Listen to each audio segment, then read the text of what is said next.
Ladies and gentlemen, and welcome to the November 2021 meeting of Murrumbidgee Council. In the spirit of open, accessible and transparent government, and to ensure this meeting is open to the public, this council meeting is being recorded and live streamed to the Murrumbidgee Council Facebook page. A recording will also be placed on Council's website following the meeting. I'll call for any apologies, please. We have an apology from Councillor Robert Black and Councillor Gavin Gilbert. Yes. Somebody like to move those apologies, please. Move Councillor Curfew, second Councillor Smith. Those in favour, please say aye. Aye. Those against?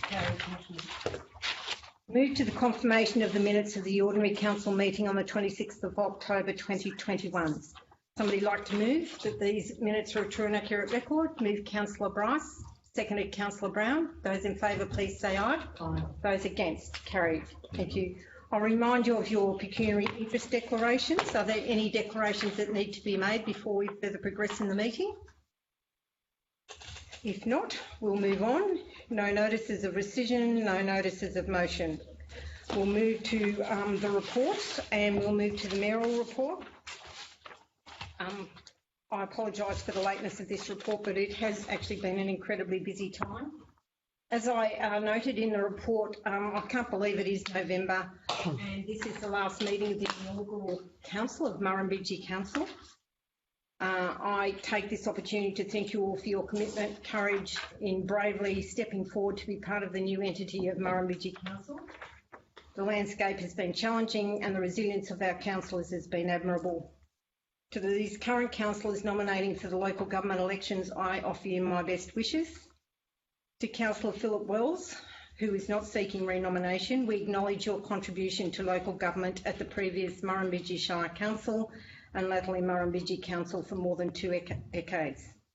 It is a generous commitment to your community and the wider council footprint. We wish you well as you can now spend time with family and pursue other interests. So thank you, Phil, for your contribution.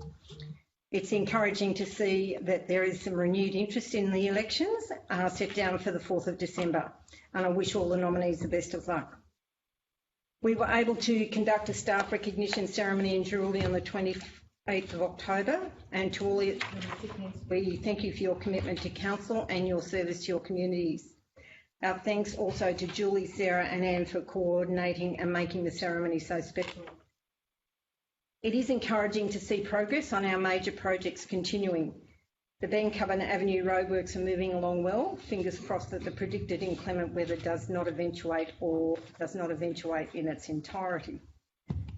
The Collyambley Sports Precinct is also moving forward with completion of the gym very near and the clubhouse / scorekeepers / timekeepers box completed hopefully by Christmas.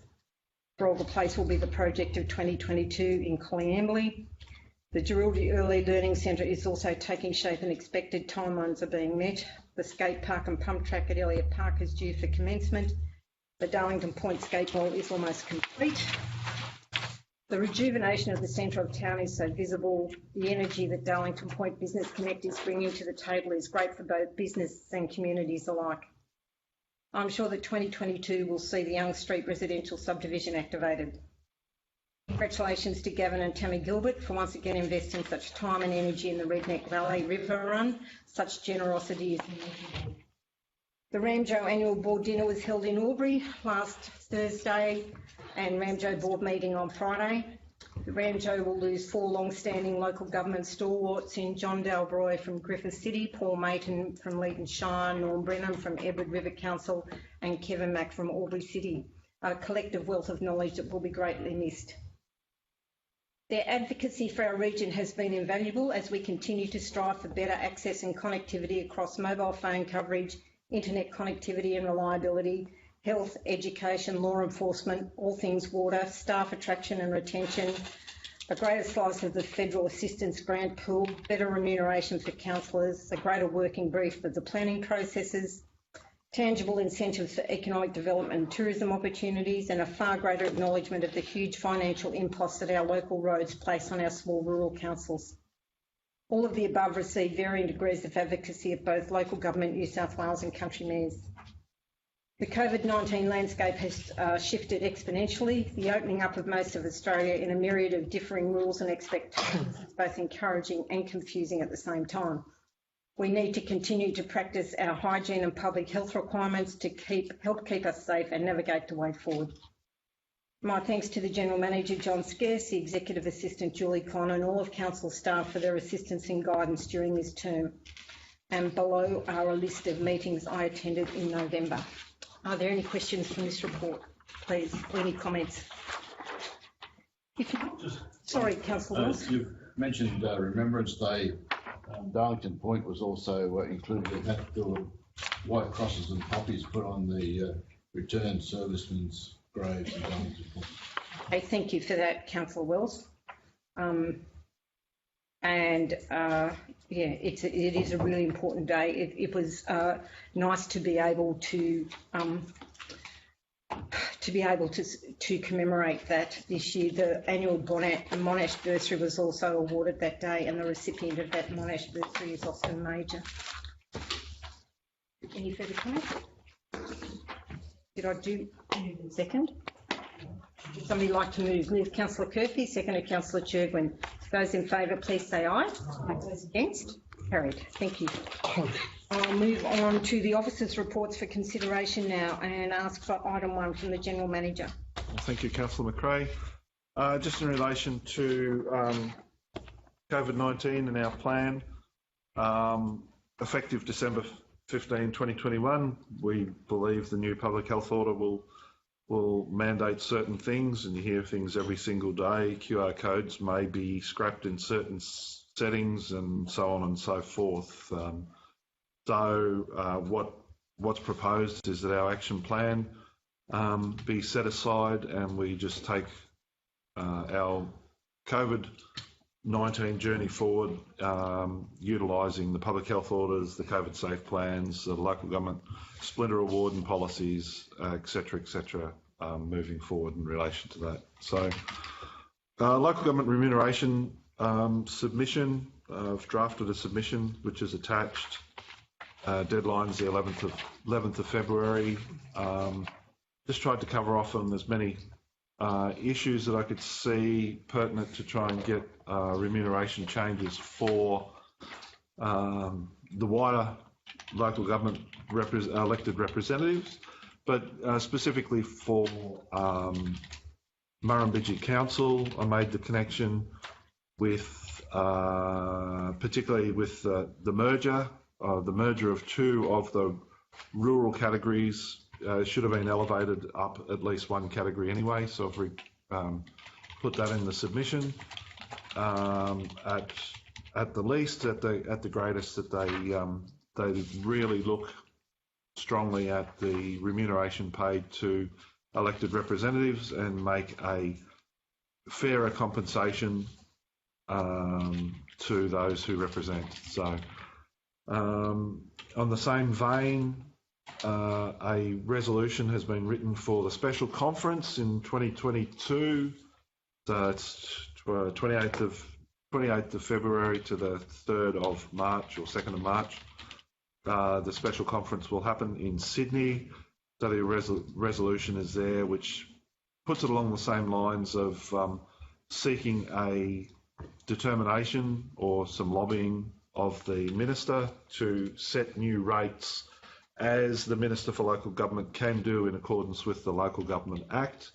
The rates that were taken, both for the submission to the Tribunal and to the resolution to the LGNSW Special Conference, I pinned them against what rates Queensland mayors, deputy mayors and councillors receive as a benchmark, but also tried to put a correlation between some of the other boards that the New South Wales government pays members to sit on, in relation to trying to pit them against each other in relation to workload and compensation and things like that.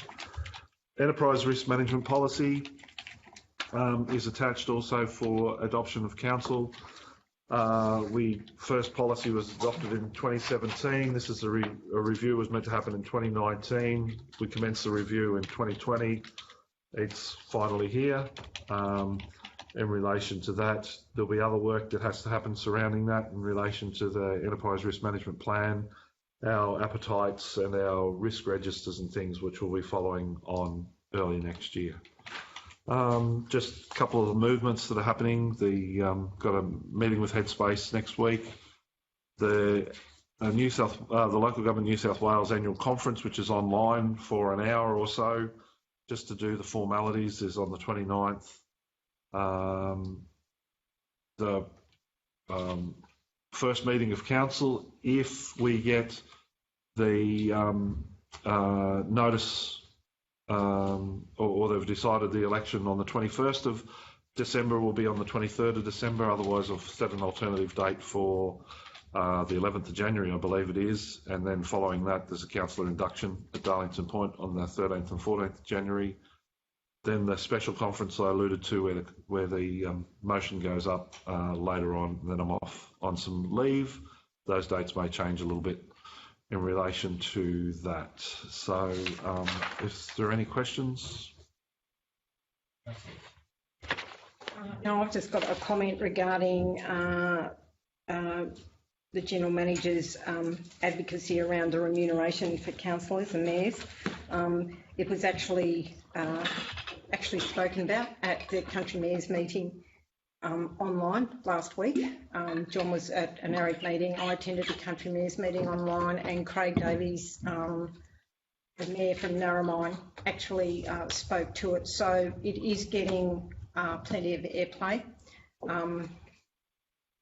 I'm not sure how much further up the food chain it goes from that, but I think lots of the discussion around nominations and whatever for the local government election coming up is the fact that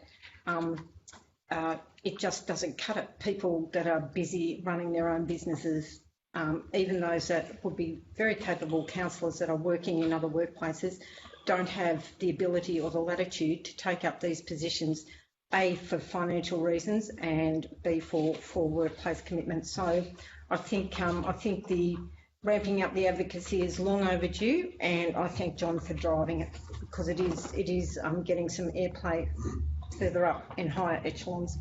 Any further comment? If not, would somebody like to move? Moved Councillor Smith, seconded Councillor Churglin. Those in favour, please say aye. Those against, carried. Thank you. I need to read out. Sorry. Oh, sorry, I have to read the recommendation.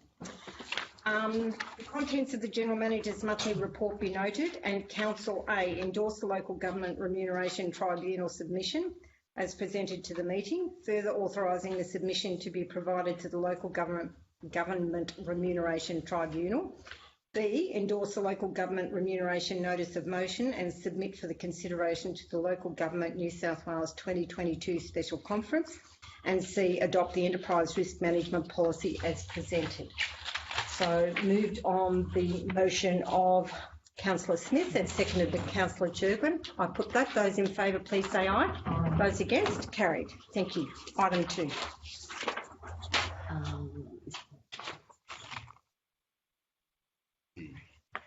Councillors, this is the presentation of the audited financial statement, which is to be undertaken by Brad Bowen from Crow, if he is in attendance. Is he there?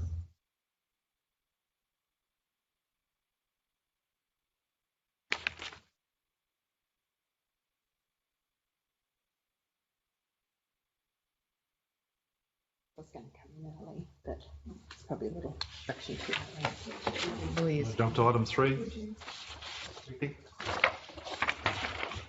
Back to Brad. Item 3.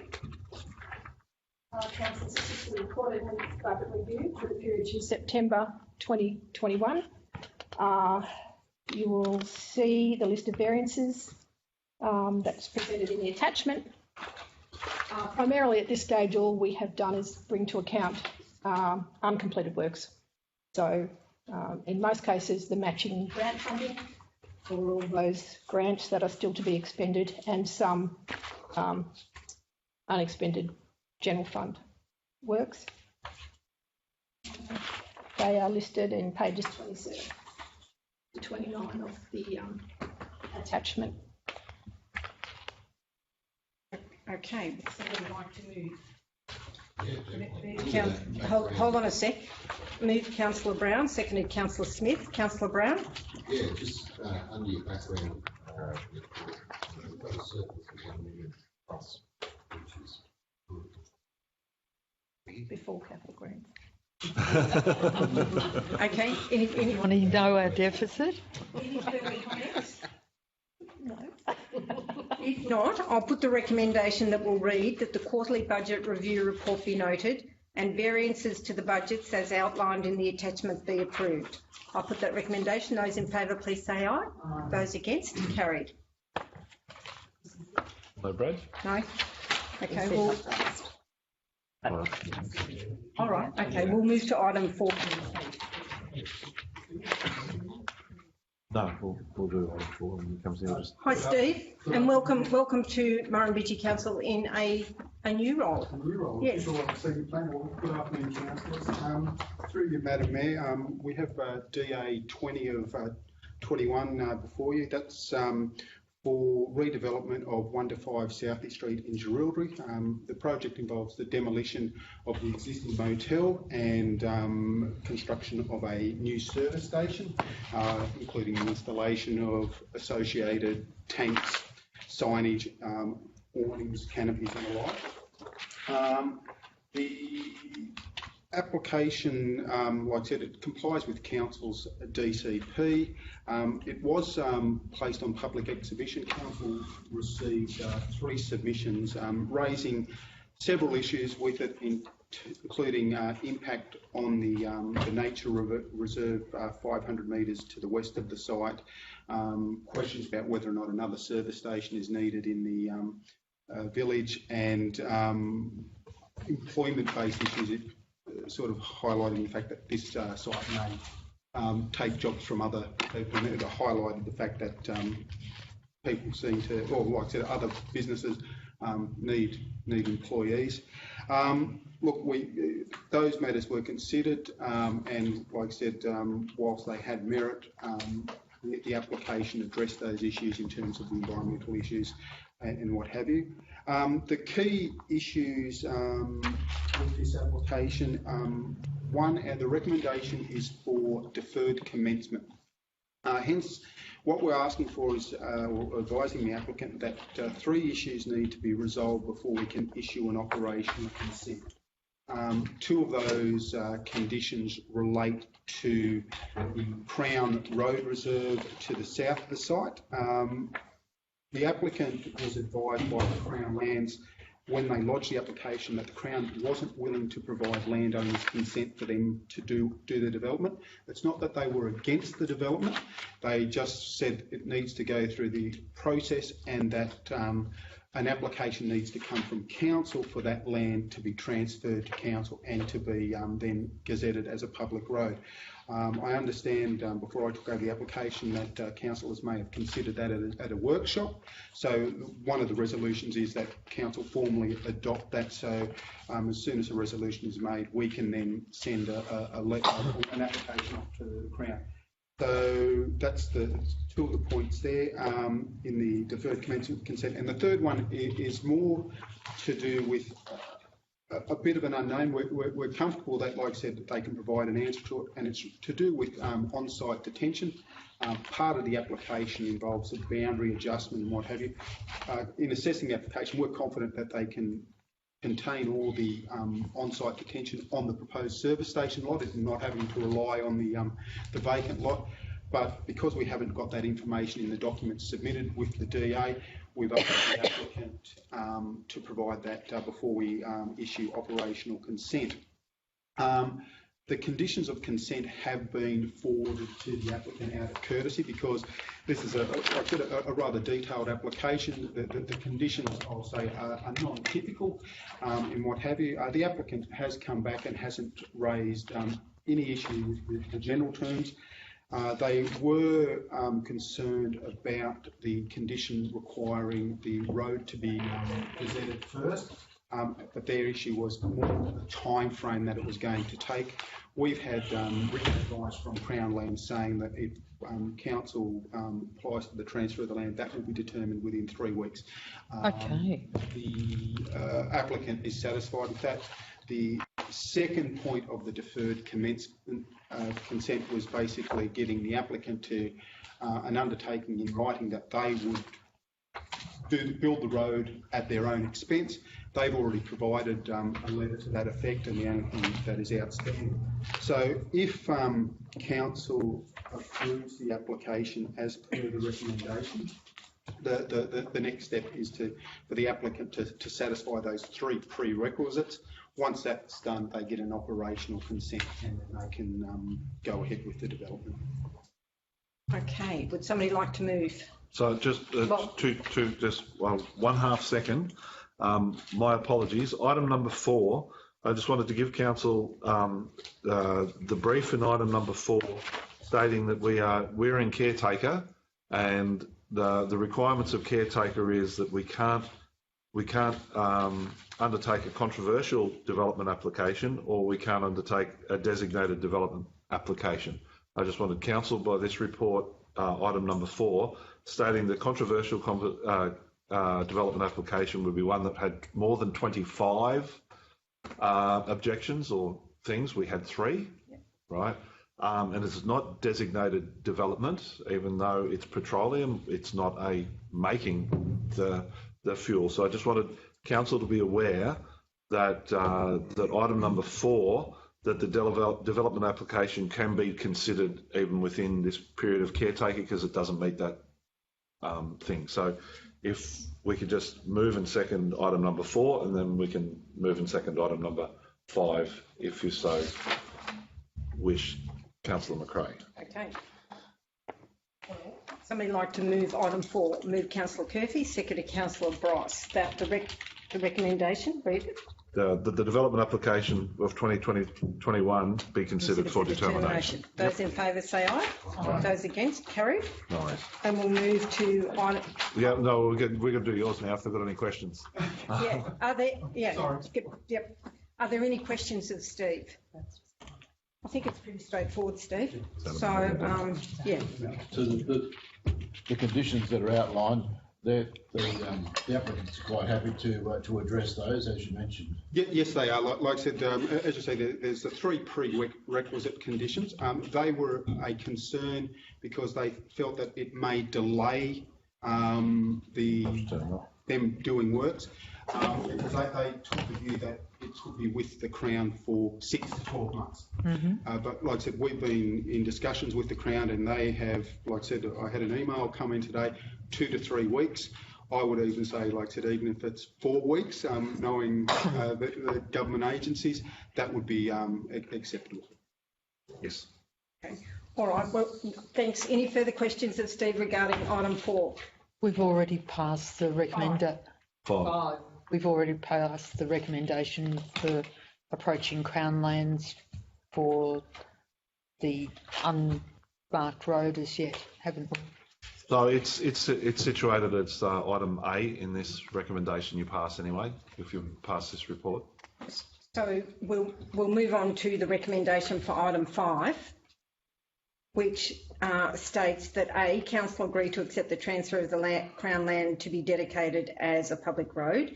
B, the Murrumbidgee Council, as a consent authority pursuant to section 4.16(3) of the Environmental Planning and Assessment Act 1979, grant deferred commencement consent to development application number DA20/2021 for a service station and subdivision of lots 1 and 2 in DP 569978 and part of lot 2 of DP 860991 being 1 to 5 Southey Street, Giraldy, subject to the conditions including those that set out in the attachment 6. And C, that the development application be delegated to the Manager of Planning and Environment for issue of the notice of determination. Somebody like to move, please. Move Councillor Curfew, seconded Councillor Sherwin. Those in favour, please say aye. Those against, carried. Thank you. Thanks, Steve. We'll move back to item 3, please. So everybody was in favour? There was no objections to those, no? No. Yep.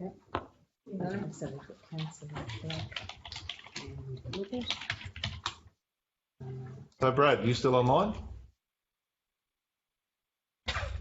Yes, I am. Good afternoon. Good afternoon, Brad. Thank you for waiting. No trouble. Thanks. So Vicky, you.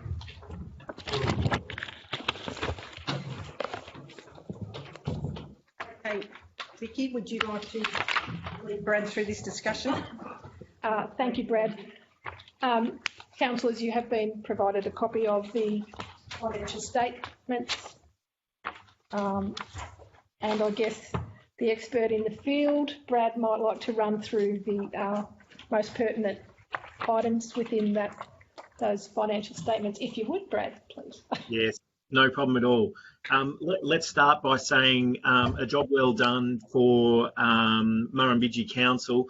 The OLG's deadline for project completion, if you like, is 31 October. Only about 60 councils made that deadline this year, of which Murrumbidgee is one. So at the outset, our goal was to get it in on time and to get a clean audit opinion or unqualified audit opinion, and we achieved both those. So from a project management perspective, well done, and in a better outcome than perhaps 50% of the state.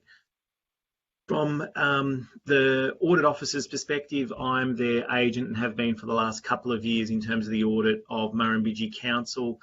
We issue 2 audit opinions on your financial statements, which cut off at the end of 30 June.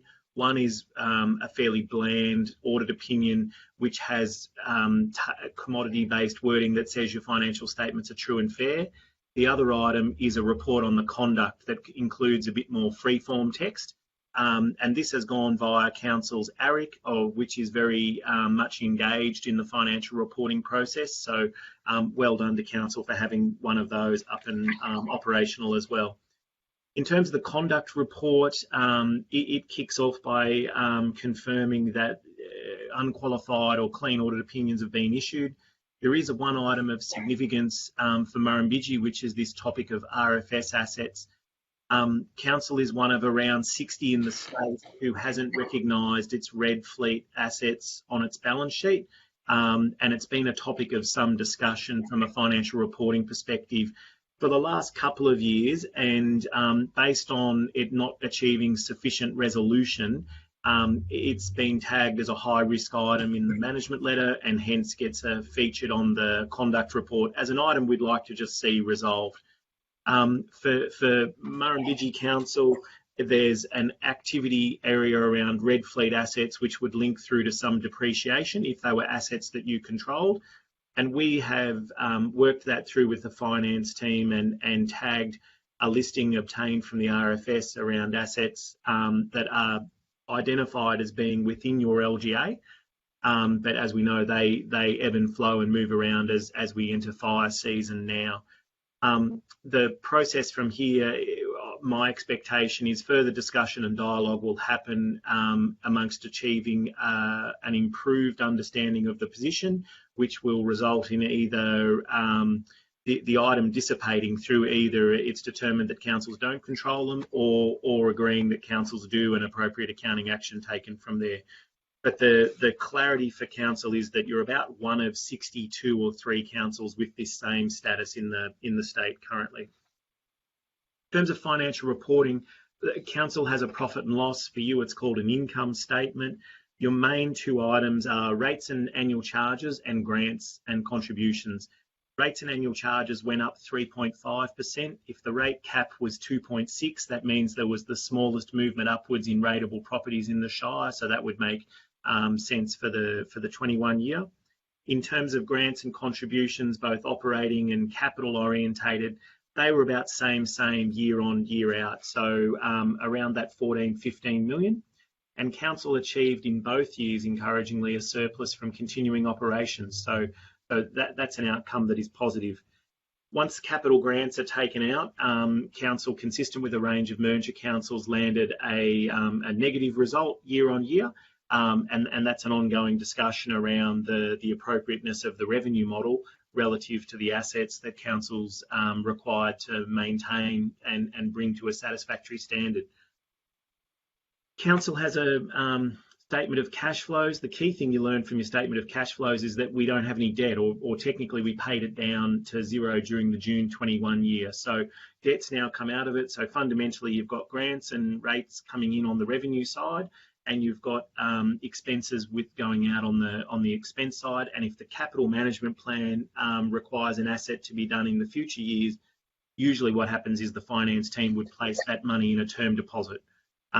So really that's how your statement of cash flows works, on the basis you've got no debt as it currently stands. One item of significant interest in New South Wales local government areas was this concept of unrestricted cash. It was an item that Central Coast Council had particular challenges with. So just to clarify that for Murrumbidgee Council, at June 21, you had something in the order of $27 million.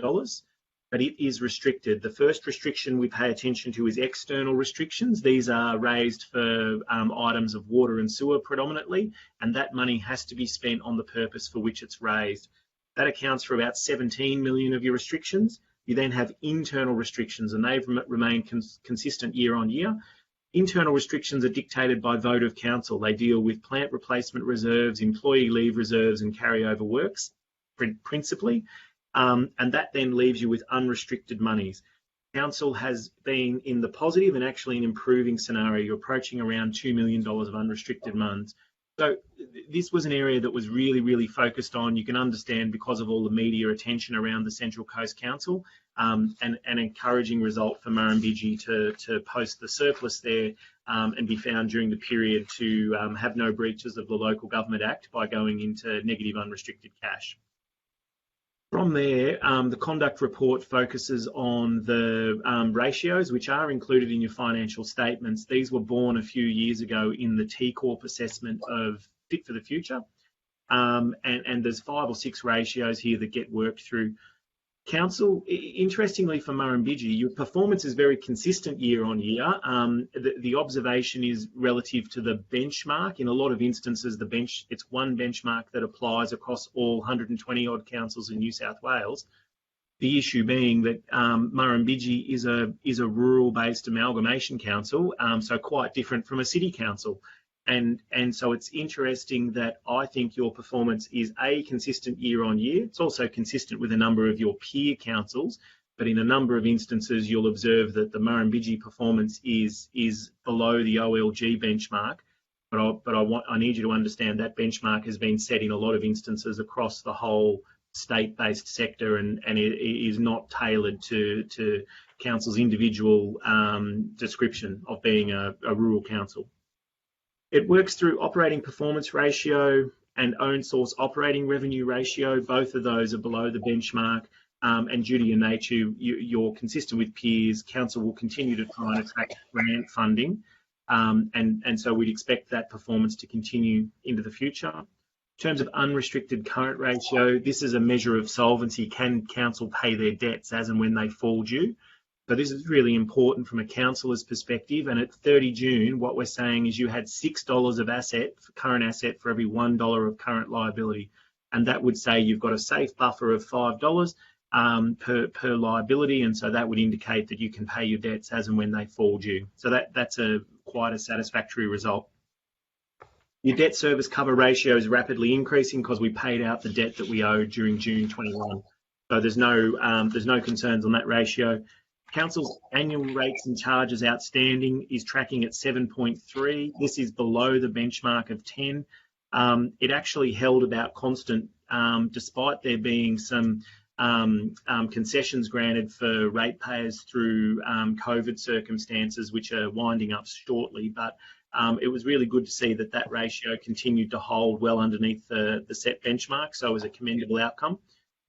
And the cash expense cover ratio is up about 20 months. So that's saying you can cover 20 months of expenditure without any new revenue. So again, a very solid position. You're a rural council, so it'd be no surprise that one of your key activities is renewal of assets. Last year, you renewed $4.3 million worth of assets, and it would be, again, no surprise to learn that around $3 million of that was on the road network. and that is part of the capital management plan, pretty much an activity year on, year out. So that's consistent with our expectations. We identified no breaches of legislative compliance. So Michael Karzu was kind enough to sign our audit opinions out on the 29th.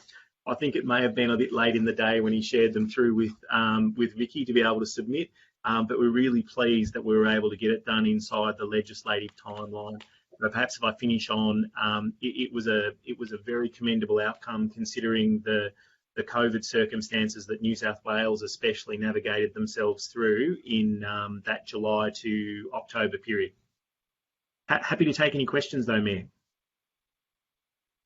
Are there any questions of Brad? No,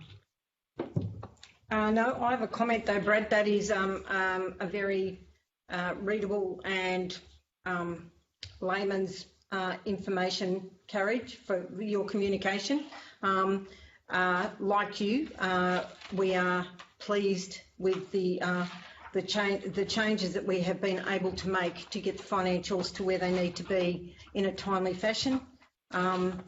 And while, you know, perhaps we don't quite get to the benchmark that OLG or whomever sets, that's really, I'm not saying we disregard them, but we work with them because, you know, we live in the real world here. So the ratio I looked at, which pleased me greatly, was the 6-to-1 ratio of us being able to settle debts as they accrued. I mean, that in my opinion puts us in a very sustainable position. So thank you very much for your report. Are there any other reports or any other questions of Brad? No? Okay, then thank you very much, Brad. Thank you. Have a great day. Okay, you too. Bye, Brad. Bye, Brad.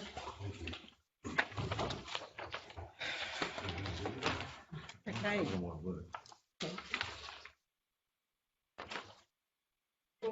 Would somebody like to move? Oh, we've done it. Did we?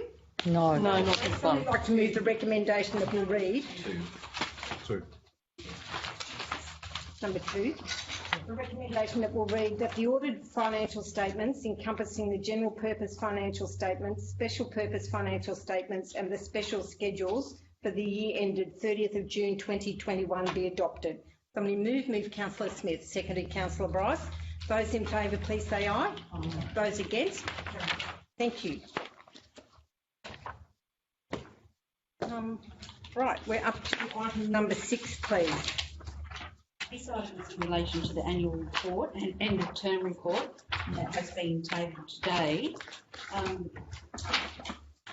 Under the Local Government Act, the annual report has to be reported to Council by the 30th of November each year, and the end of term report is tabled at the last meeting of the outgoing council. The annual report also includes the financial statements and other additional information, statutory information that's required by council. Now, due to the rescheduling of the local government elections till the 4th of December, we can't advertise our annual report until after that election date, and that's why it has been tabled today at the meeting. So we can't show the public. or ask questions regarding it. It has to be not published until after the 4th because it may include some political standing for councillors that are standing on that information. Is that correct? Influencing. So, are there any questions of Sue? We're not allowed to ask them. It looks really good, like a good read. In relation to the end of term report, if there's something in there that, Are we allowed to ask? Ask? Well, We'll see if we can Sue, answer. if we're not going to answer. Okay, so on page 36, the descriptive is our workforce and the numbers there, but they are not the same numbers that are presented in our financial report. the numbers in there are not all full-time. In the financial reports, it does say full-time equivalent, I think. Well, In this, reports it says part-time, casual. well, there is a statistic that says full-time Equivalent. Some people are. on page 36 Yeah. of your report. It says full-time.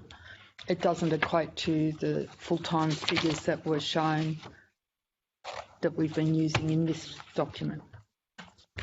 So if you go to page 23 of our financial report, the numbers there as EFTs are not the same as the figures that are here as EFTs. Yeah, it's two. Of the report. Page 36. Sorry, what page? That's Page 36. Yeah, that's of the financial. We've got EFTs, which are full-time employee figures, which are not the same as the EFT figures that appear in our statement financial.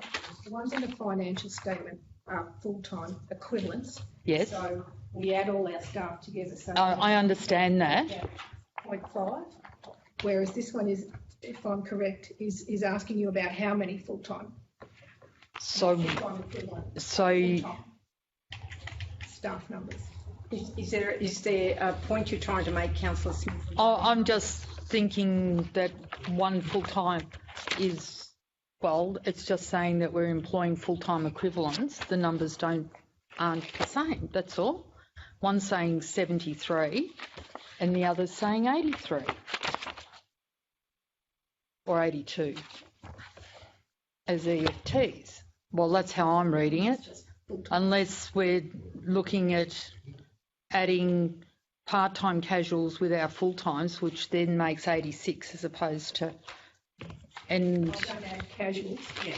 Casuals aren't no, recognised sis. Sorry, in the financial Anne statements. would like to make a comment. And So on page 36, Yes. there's full-time staff on the payroll.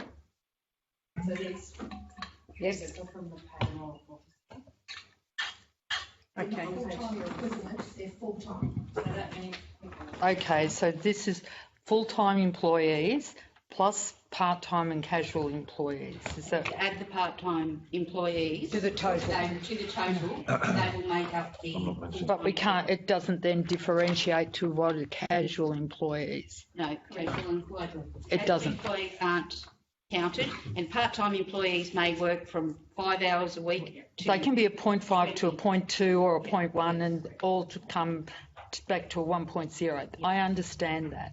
What I didn't understand was why these figures didn't Well, the casuals would not be appear. included in that. Okay, and we don't differentiate when we give the part-time and casual employees number as to which is part-time and which is casual. Are there any further questions of Sue? Anybody else? I'd just like to make a comment. I think it's a really good document.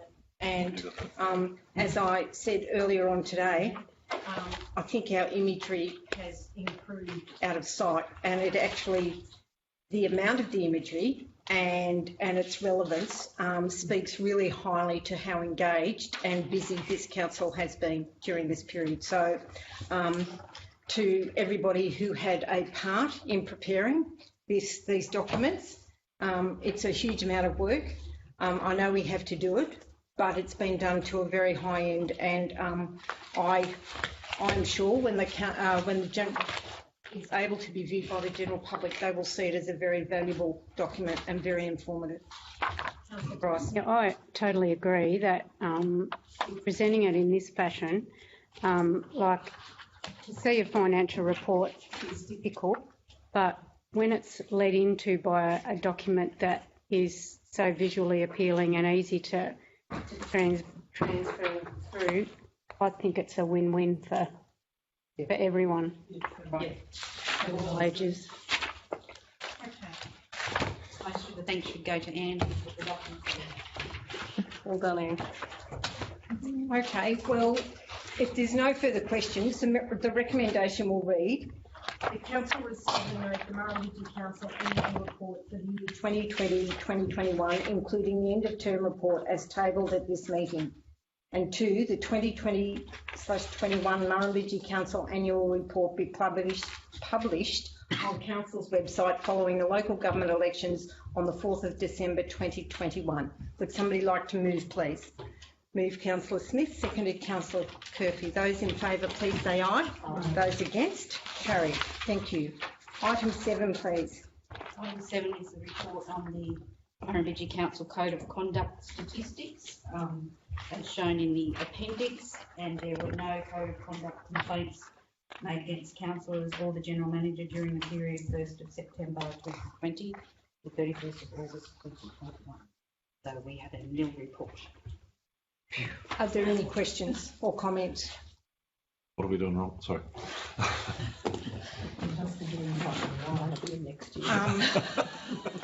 If there's no commentary, the recommendation will read that council notes there were no code of conduct complaints made against councillors or the General Manager during the period of 1 September 2020 to 31st of August 2021. And these statistics have been reported to the Office of Local Government in accordance with the procedures for the administration of the Murrumbidgee Council Code of Conduct. So somebody move. Moved Councillor Brown, seconded Councillor Curfew. Those all in favour, please say aye. Those against, carried. Thank you. We now move on to the report on item number 8, which is the Audit Risk and Improvement Committee meeting. These are the minutes of this meeting, and who speaks to these? I do, as the delegate, unless John wants to speak to it. I draw your attention to the Chairman's summary, November. David Maxwell has undertaken the role as Chairman. As you would be aware, ARIC is being restructured as of March of next year. And John Burge, who also sits on this committee with us, has indicated he will not be restanding, but David at this stage appears to be.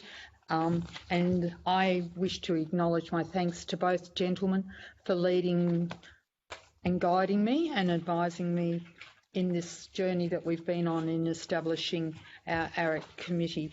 There is a number of comments in David's report.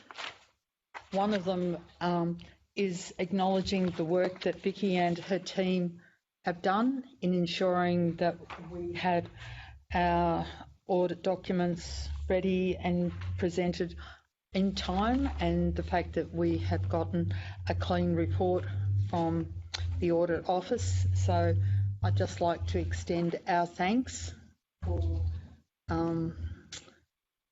that result. Thank you, Vicky. There is, in the minutes on page 27, there is a comment about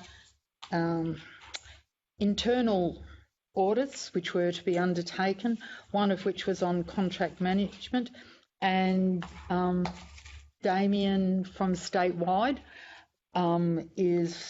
they have done a previous workbook on contract management, and he will be doing a presentation in February to the ARIC committee, and I'm sure it'll come back to council through the ARIC report. I also draw your attention to the fact that we viewed the council's Work, Health and Safety Committee minutes of 2 meetings, and it's noted that we seek management support in offering secretarial support to this committee so that they can report with improved procedures and minute-taking ability.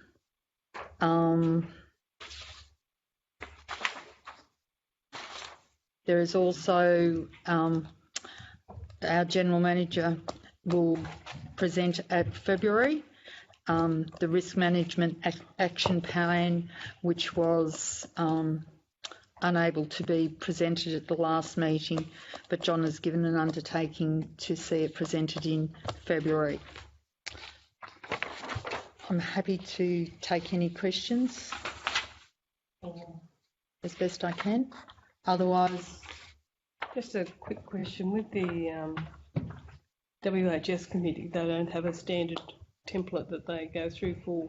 my understanding is that this is a reasonably newly formed committee, and they're just finding their feet as they work through the process. So, yes, we just ask that they be supported in that process. Any comment about that? No, okay. Okay. All right, if there's no further comment, I will put the recommendation that this ARIC report be noted. Somebody like to move, please? Councillor Smith, seconded Councillor Wilson. Those in favour, please say aye. Aye. Those against, carried. Thank you. Item 9, please, the Colliambley Australia Day Annual General Meeting minutes. Somebody like to speak to these, please? We had that. We've decided on our program for January 26th next year. We've decided we will again have it at the Colliambley Community Club, because it's so much easier. You don't have to worry about the weather, and given there's still the question marks around COVID, it's just the easiest way to go. They've applied for, and Sue will confirm that they've applied for an ambassador, and also a grant to help out with funding the breakfast again. And we'll wait to hear. Our next meeting is going to be about the 6th of January, where we decide all the competitions and the Citizen of the Year and all the different awards. Okay, are there any questions of Christine, please? Okay, if not, would somebody like to move that the Colliambley Australia Day Annual General Meeting and General Meeting minutes be noted? Move Councillor Turglin, seconded Councillor Turpie. Those in favour, please say aye. Those against? Carried. Thank you. That was item 9 and 10 together, right? Okay. Item 11, please. The monthly cash and investment report. Thank you, councillors. We had the total cash position at the end of October was $26,634,000. Investments totaling $24,931,000. Average investment over that time is at 0.22%. You've done well. I'll take any questions. Are there any questions of Vicky regarding this report? I think it's pretty self-explanatory. If not, would somebody like to move the recommendation, please? Move Councillor Smith, seconded Councillor Wells. And the recommendation will state that the council note the monthly cash and investment report containing the bank balances and schedule of investments as at 31st of October 2021.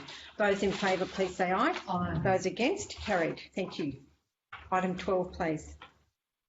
Councillors, just a report on the loan borrowings as at the 30th of September 21. You'll note that the only loan borrowing here is the internal loan, which from an audit perspective is not shown within the financials, which is why Brad mentioned that the borrowings were nil.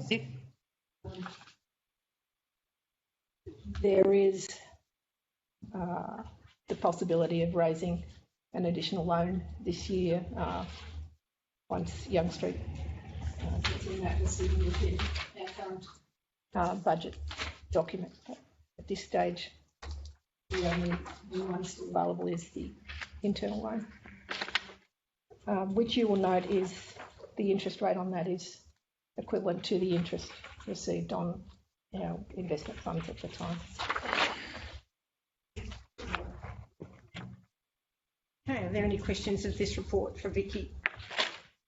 No, would somebody like to move? Move councillor Turpie, seconded councillor Smith.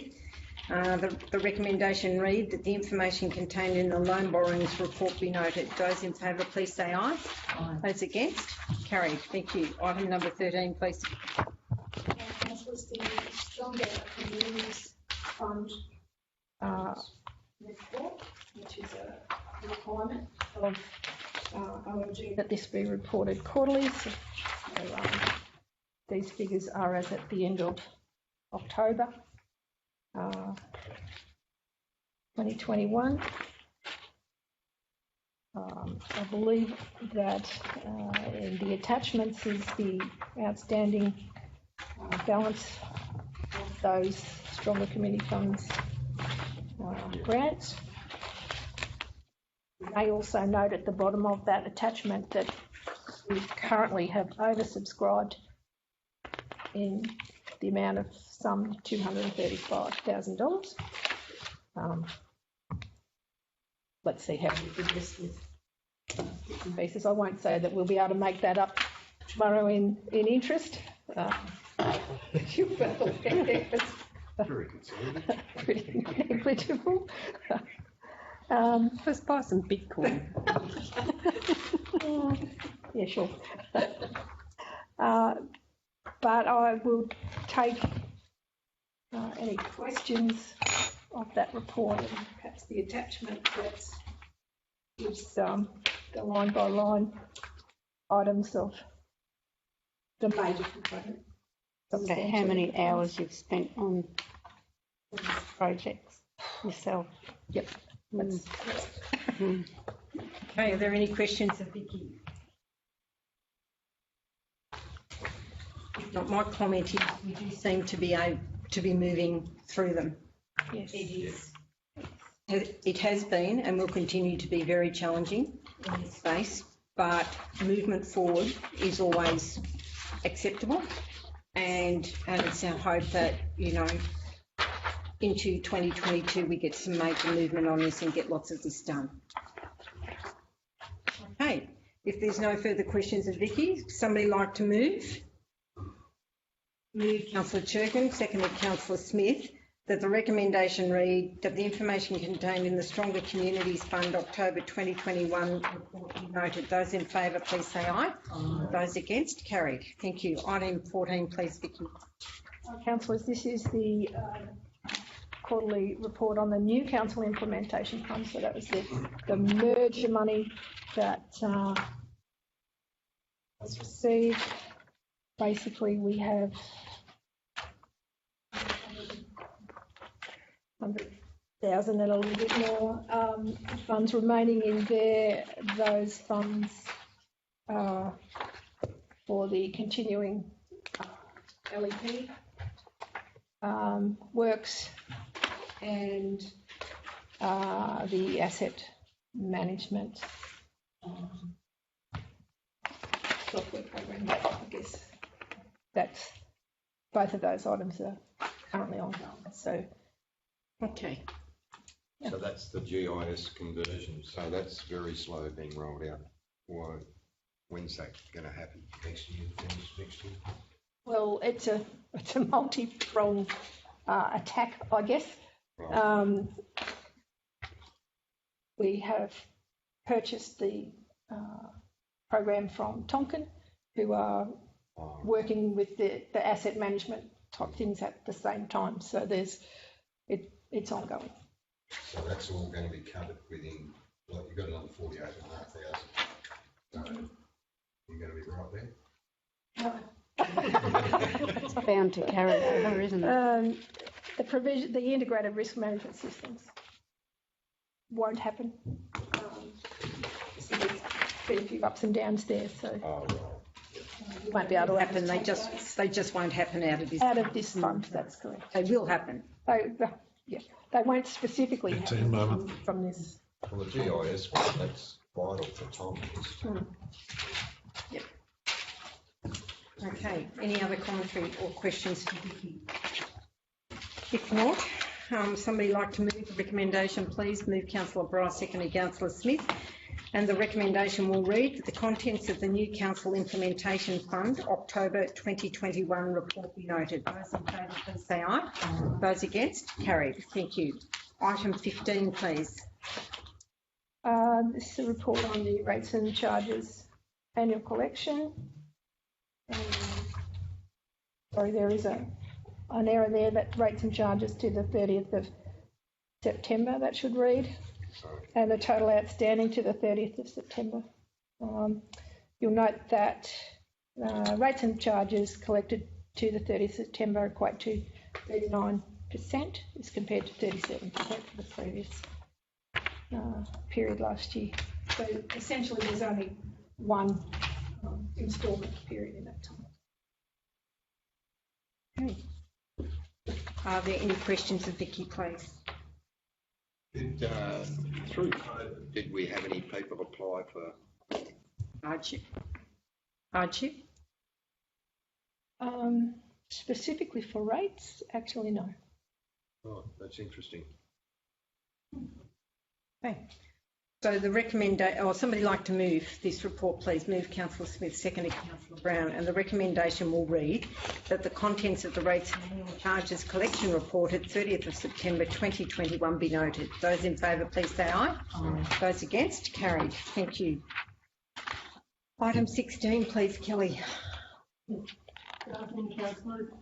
Just a standard report on the approvals that have been given in the last month. They all have minor environmental impact. The only notable one, I suppose, is the Micro Solar Farm. That was approved as a regional development in the Southwest. What was that? Is it a significant project? Yeah, the capital investment value. It's private infrastructure. We'll make a comment here. We received very positive comment back from the powers that be that the preparation and the work that Kelly did was admirable and comprehensive, and they had spoken about it not only amongst themselves but with other people as to how well this process had been prepared. So thank you, Kelly, on behalf of Council. Are there any other questions or comments of Kelly? If not, would somebody like to move? Move Councillor Curfew, seconded Councillor Smith, that the recommendation read, the information contained in the development application approved under delegation report October 2021 be noted. Those in favour, please say aye. Those against, carried. Thank you very much. Councillors, can you turn off? Please don't move.